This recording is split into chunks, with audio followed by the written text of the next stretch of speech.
continuous ceasefire be established. 2. The Israeli blockade of humanitarian supplies to Gaza must be ended and full access provided to the UN and other humanitarian agencies and organizations. Starvation of civilians cannot be used as a weapon of war. 3.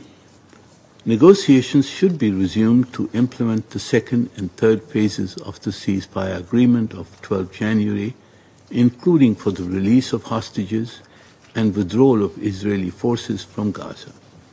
The ceasefire should be observed until these negotiations are concluded on the second and third phase of the agreement, as also envisaged in Resolution 2735.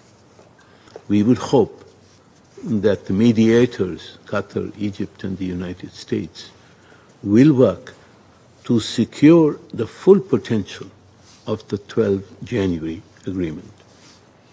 4. Serious and high-level consideration should be accorded by all major partners to the Arab and OIC plan for recovery and reconstruction of Gaza.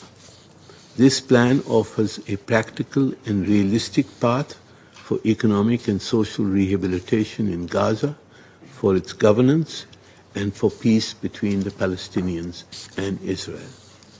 5. Simultaneously, a credible and irreversible political process must be launched to promote the two-state solution, including the establishment of an independent and sovereign Palestinian state within the pre-June 1967 borders, with Al-Quds al-Sharif as its capital.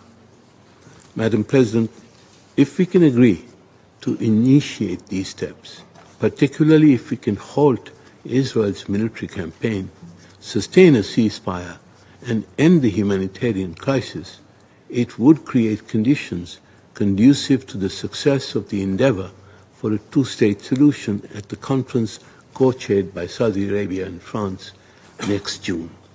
This is an outcome that should be desired by the world and should enjoy consensus within the Security Council. I thank you, Madam President. And I thank the representative of Pakistan for his statement.